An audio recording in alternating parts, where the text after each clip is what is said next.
ஆண்டவராகிய இயேசு கிறிஸ்துவின் நாமத்தினாலே இந்த தேவனுடைய வார்த்தையை கேட்கிற அருமையான தேவனுடைய பிள்ளைகளுக்கு ஆண்டவராகிய இயேசு கிறிஸ்துவின் நாமத்தினாலே வாழ்த்துகிறோம்.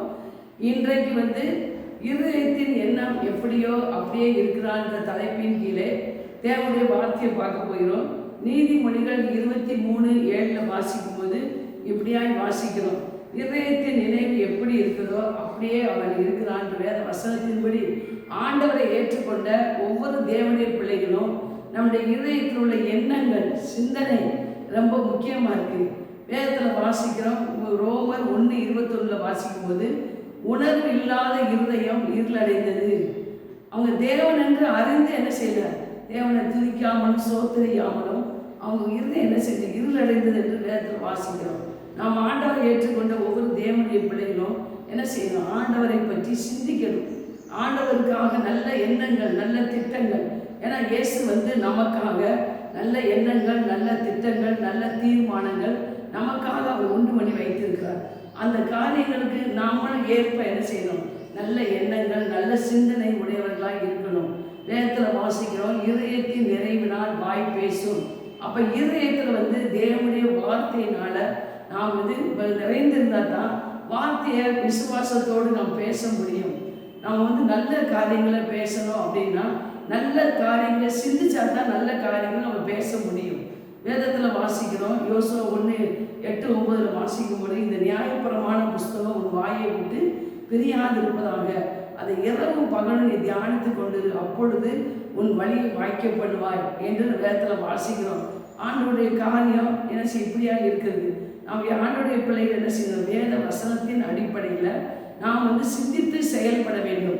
பேதுருவில் வாசிக்கிறோம், நீங்கள் தெளிந்த புத்தி உள்ளவர்களாக இருங்கள், விழித்திருங்கள், ஏனெனில் எதிராளியாகிய பிசாசானவன் கெச்சிக்கிற சிங்கம் போல எவனை விழுகலாமோ என்று வகை தேடி சுற்றி திரிகிறான்.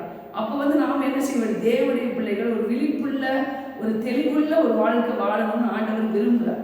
அந்த தெளிவுள்ள வாழ்க்கை எப்படி வரும்னா, சங்கீதம் 1 நம்ம வாசிக்கும் போது அதை பார்க்குறோம்.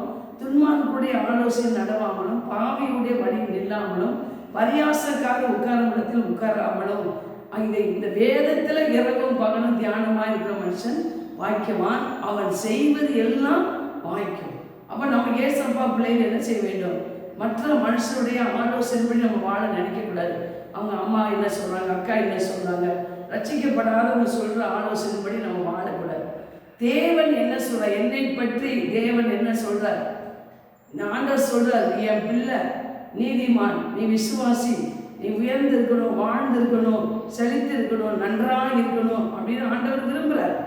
பிள்ளைகள் பெற்றோர் பிள்ளைகள் நல்லா இருக்கணும்னு விரும்புகிற மாதிரி ஏசப்பா அவரை ஏற்றுக்கொண்ட ஒவ்வொருவரும் நல்லா இருக்கணும்னு விரும்புகிறார்.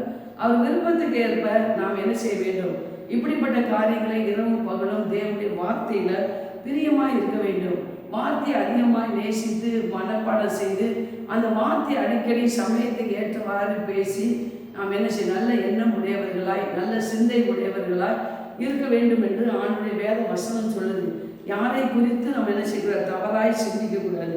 வேதத்தில் வாசிக்கும் போது பார்க்குறோம், ஒரு பையனை பற்றி இதில் ஒரு உதாரணம் சொல்கிறேன். ஒரு தம்பி நல்லா படித்து ஒரு இடத்துக்கு வேலைக்கு போகிறாங்க. வேலைக்கு போகும்போது அவங்க அம்மா பைபிளை கொடுத்துக்கிறாங்க, தம்பி நீ வேலைக்கு போகிறப்பா போகிற இடத்துல நல்ல நண்பர்களோடு பழகணும், நினைச்சு அடிக்கடி வேதத்தை படிக்கணும், ஆண்டவரோடு ஐக்கியமாக இருக்கணும், அவரை நல்ல நண்பராக கொள்ளணும்னு சொல்லி அவங்க தாயார் சொல்லி அனுப்புகிறாங்க. அதே மாதிரி அந்த பையன் என்ன செய்யலாம், கம்பெனியில் வேலை பார்க்குறான், டீ டயத்தில் என்ன செய்வான், டீ சீக்கிரமாக குடிப்பான், உடனே போய் என்ன செய்வான், ஒரு வேத வசனத்தை படிப்பான். மத்தியானம் லஞ்சு டயத்தில் என்ன செய்வான், சாப்பிடுவான், சுறுசுறுப்பாக சாப்பிட்டு போய் என்ன செய்வான், பாயை விரிப்பான், ஆண்டவர் சமூகத்தில் உட்காந்து வேதத்தை படிக்க ஜெபம் பண்ண இப்படிமா இருந்திருக்கான்.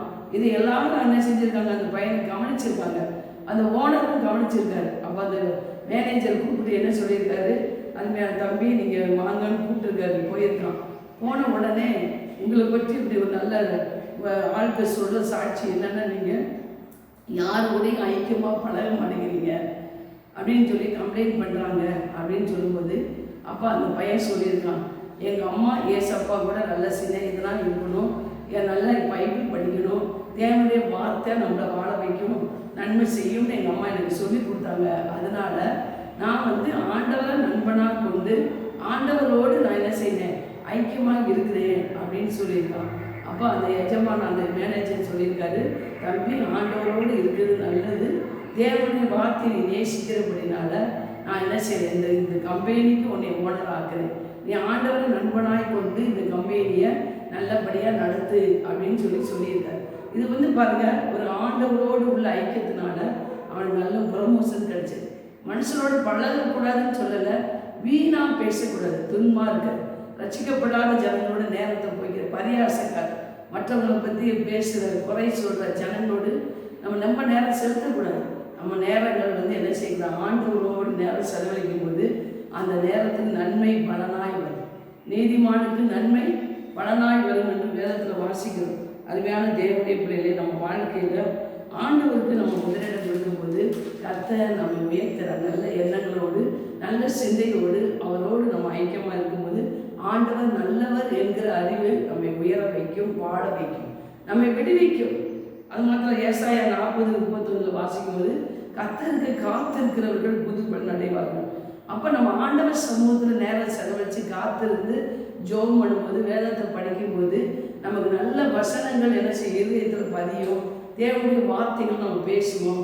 அப்போ நமக்கு என்ன செய்யும், அந்த வேத வசனம் நம்மை பலவானாய் மாற்றும், நமக்கு தைரியத்தை கொடுக்கும், ஞானத்தை கொடுக்கும் அப்படின்னு நம்ம பார்க்குறோம். அது மாத்திரமல்ல, 46 சங்கீதம் 10 வாசிக்கும்போது நீங்கள் அமர்ந்திருந்து நானே தேவன் என்று அறிந்து கொள்ளுங்கள், சாதிகளுக்குள்ளே உயர்ந்திருப்பேன், பூமியிலே நம்ம ஆண்டவர் சமூகத்தில் அமர்ந்திருக்கும் போது தேவனுடைய வல்லமையை அவருடைய காரியங்களை நம்ம என்ன செய்ய அதிகமாய் அறிந்து கொள்ள முடியும். ஆண்டவருடைய நாமம் நம்ம மூலமாக மகிமைப்படும்.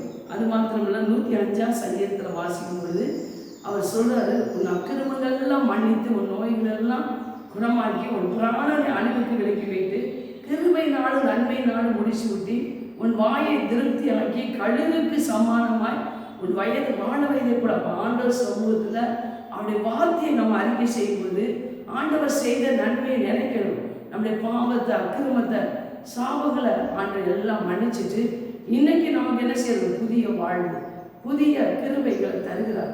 கர்த்தருக்கு காத்திருக்கும் போது என்ன செய்யறார், புது பலன் கொடுக்குற மாதிரி இதில் வந்து என்ன செய்யறது, கழுகுக்கு ஒப்பான பலத்தோடு மீண்டும் உங்களை வாழ வைக்கிறான்னு சொல்லி பார்க்கணும். ஏசாயா 54:17 வாசிக்கும் போது உனக்கு விரோதமாய் உருவாக்கப்படுகிற எந்த ஆயுதமும் வாய்க்காதே. நம்ம நல்ல எண்ணங்கள் நல்ல சிந்தை உடையவர்களாக இருந்தால் கர்த்தர் நமக்காக கிரியை செய்வார். நமக்கு விரோதமாக 1000 10,000 வந்தாலும் அது ஒன்று நம்மை சேதப்படுத்தாதுன்னு தாவீது சொன்ன மாதிரி நம்ம வாழ்க்கையில் ஒன்று நம்மை மேற்கொள்ள முடியாது. ஏன்னா கர்த்தரின் பட்சத்தில் இருக்கிறார். தாவீது அதான் சொல்றார், கர்த்தரின் பட்சத்தில் இருக்கிறார், நான் பயப்படேன், மனுஷன் எனக்கு என்ன செய்வான் என்று சொல்லலாமே.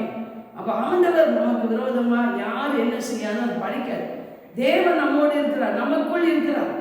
அதனால ஒன்று என்ன செய்ய முடியாது, மேற்கொள்ள முடியாது. அடுத்தாப்புல பார்க்கும்போது பார்க்குறோம், வேதத்தில் வாசிக்கும் பொழுது லூக்கா 5 வாசிக்கும் பொழுது பேதர் வந்து பாருங்க, நான் முழுதும் பிரயாசப்படுறார், ஆனால் ஒன்றுமே ஆகப்படலை.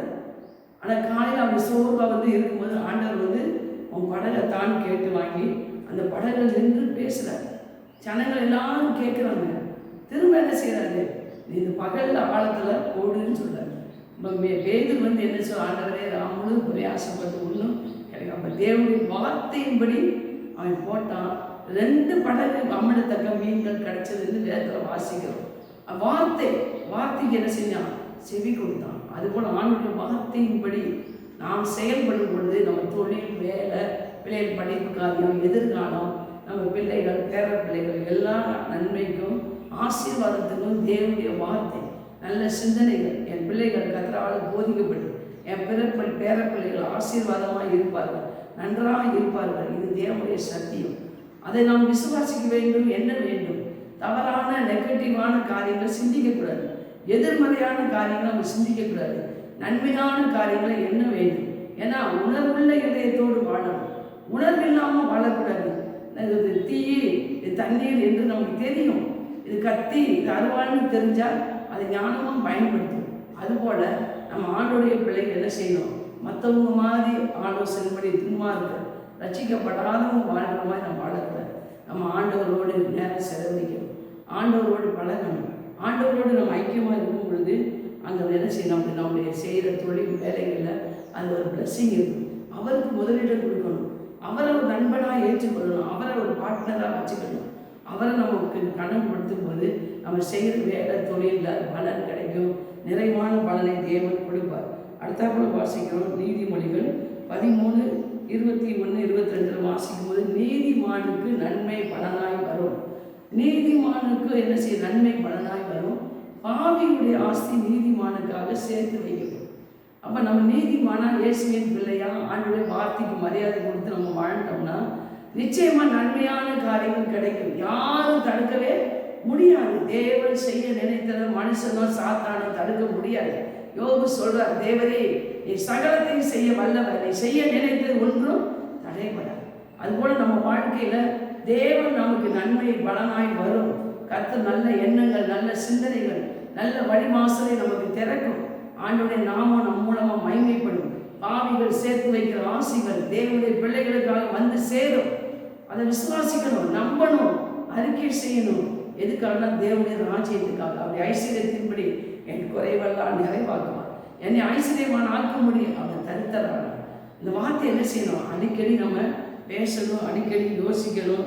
அது மாத்திரமல்ல, நீதிமொழிகள் 3:15-17 வாசிக்கும் போது தேவனுடைய பிள்ளைகள் நாம் என்ன செய்ய வேண்டும்? ஞானத்தினால தேவனை அதிகமாய் நாம் நேசிக்கும் பொழுது அதில் போட்டுருக்கு, வலது கையில் என்னதான் தீர்க்க ஆயுசு, இடது கையில் செல்வமும் கனமும்.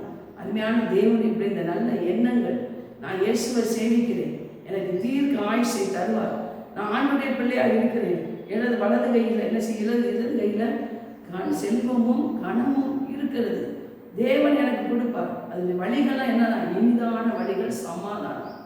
அப்போ ஆண்டவருடைய நல்ல சிந்தனைகள், நான் இயேசுவை சேவிக்கிறேன், என்னாலே ஆயுசு நாள் பெருகும் இருக்கார், நீடித்த நாட்கள் அவனை திருப்தியாக்குவேன் இருக்கார். ஆண்டவருடைய வார்த்தை என்ன செய்யும்? நம்மை வாழ வைக்கும், நம்ம செல்வந்தர்களாக மாற்றும், நம்மை கனப்படுத்தும். என்னை கனம் பண்ணுறவங்க நான் கனம் பண்ணுவேன் இருக்கார். ஆண்டவருடைய நாமம் மகிமைப்படுவதாக. நல்ல எண்ணம் உடையவர்களாய், நல்ல சிந்தை உடையவர்களாய் தேவனுடைய வார்த்தையின்படி நாம் நடப்போம். நிச்சயமாய் கர்த்தர் உங்களை ஆசீர்வதிப்பார்கள். கேட்குறவங்க லைக் பண்ணுங்க, ஷேர் பண்ணுங்க. God bless you.